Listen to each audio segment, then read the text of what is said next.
there, I'm Sarah Maiga, your go-to real estate expert and broker of Maiga Homes Luxury Real Estate. If you're new here and interested in all things real estate, be sure to hit the subscribe button by clicking that little icon in the bottom right-hand corner of the video. I publish videos on a new real estate topic every week and you don't want to miss anything. With that being said, today's topic in my newest series, Best Return on Investment Renovations, looks at whether the cost of installing an in-ground pool is justified with value added to your home. When you visualize an in-ground pool, you may see a backyard oasis, one that family and guests can enjoy during the summer months. You may also visualize a deck that wraps around the pool and ambient lighting that helps set the scene. Today, I'll be discussing the many intricacies of an in-ground pool, including an overview of the different types of pools and how long they last, some additional features to add on, the approximate cost of installing an in-ground pool, what buyers think about them, and the return on investment. So, what are the different types of an in-ground pool? The base of the pool can be constructed of either concrete with plaster or aggregate finishes, concrete with tile or stone, fiberglass, or vinyl. Now, concrete with plaster or aggregate finishes are the most common in-ground pool building materials and were the first ones used when residential pools became popular. It is made of steel reinforced concrete with a plaster-coated shell to hold water, provide stability, and be replastered when needed, adding to its longevity and durability. This is considered the most cost-friendly option as well, as it can be maintained for years and likely will never have to be replaced, if properly cared for. In fact, this type of pool can have a lifespan of up to 50 years. It will, however, need a thorough cleaning every 3 to 5 and will need to be fully resurfaced every 10 to 15 years. Now, concrete pools act as a base for other various types of popular pool finishes, such as stone or tile. Once the concrete base of the pool is established and set, the pool is coated with a thin set of mortar upon which tile or stone can be set. Choosing tile or stone for your pool is purely aesthetic and doesn't really have much of the obvious benefit to the longevity of your pool. Typically, these finishes last between 8 to 12 years and can be difficult to repair or replace, often necessitating the draining of the pool and a professional fix for even a small chip or missing tile. Fiberglass, on the other hand, will be sold as a large one-piece shell that arrives at your home by truck and then is then positioned into the hole with the help of a crane. Unlike concrete pools, fiberglass pools are ready-made, making it difficult to customize.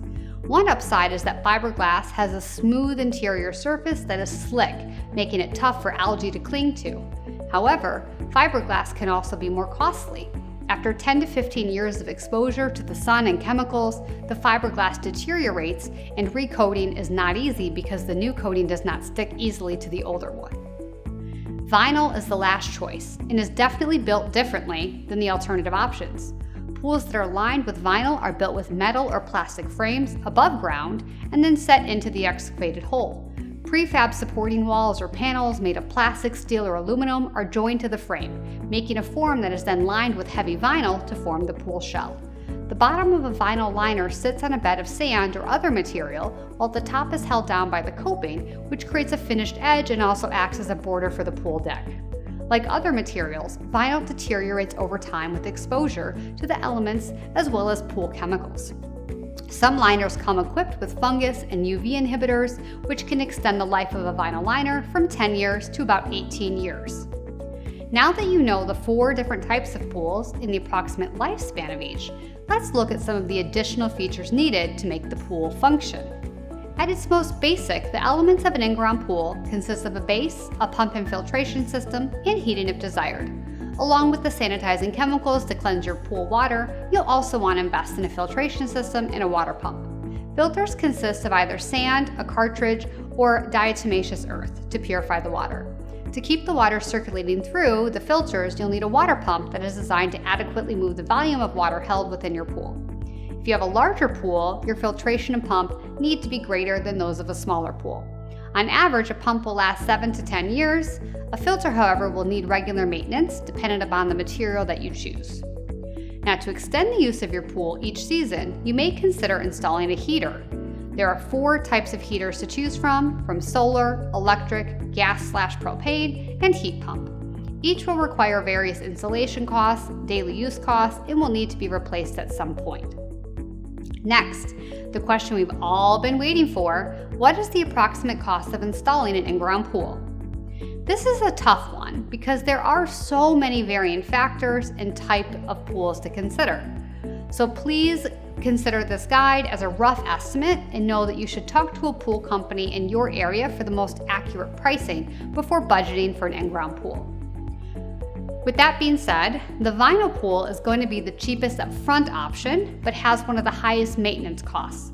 The national average for an in-ground vinyl pool is between $35,000 and $65,000, with most people paying around $45,000 for a 12 by 24 rectangular pool with heater, filter, and concrete deck completely installed. A fiberglass pool, on the other hand, has a higher upfront cost than a vinyl pool, but it has the lowest maintenance cost over time. Fiberglass pools cost between $20,000 and $85,000, or $52,500 on average, according to Forbes.com. However, the most expensive in-ground pool option is concrete, which ranges between $50,000 to $90,000. The average cost to build a 12 by 24 in-ground swimming pool made from shotcrete with a tiled finish and basic equipment is $60,000. On the high end, a 20 by 40 fenced structural concrete unit with accessories and an enclosure costs about $300,000. Now that we know the costs, let's discuss what buyers think about having a pool.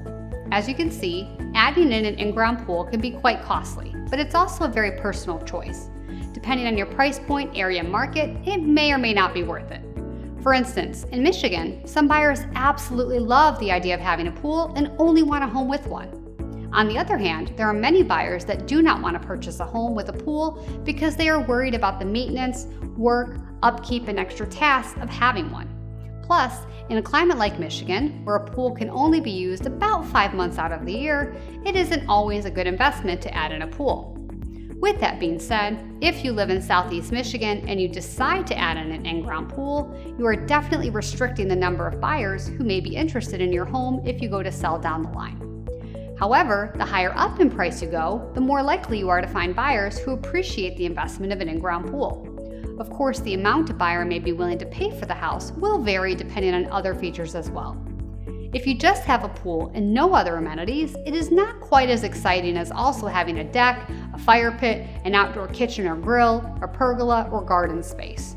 It is the whole comprehensive picture of the lifestyle the buyer can experience by living in your home that is likely to make them want to buy your home and spend more than other homes. So that brings us to our last topic, which is return on investment of adding in an in-ground pool. The good news is if you have a pool, when you get an appraisal done, they are most likely going to look for comparable homes that also have an in-ground pool to try to give you an accurate idea of the value of your home. Oftentimes, the pricing for a home with an in-ground pool can be substantially more than those without, even though if you were to look at the value an appraiser gives you for an in-ground pool on an appraisal report against a home that doesn't have an in-ground pool, you might only get a difference of about $25,000. What this means is by adding in a pool, you are changing the comparable homes that an appraiser will use, which will likely add a tremendous amount of value to your home. The only caveat is that if there are not any homes in your area that have sold lately that are similar in size and make that also have an in-ground pool, it can be difficult for an appraiser to determine your value, and oftentimes the value they give is substantially under what the cost to install a pool would be.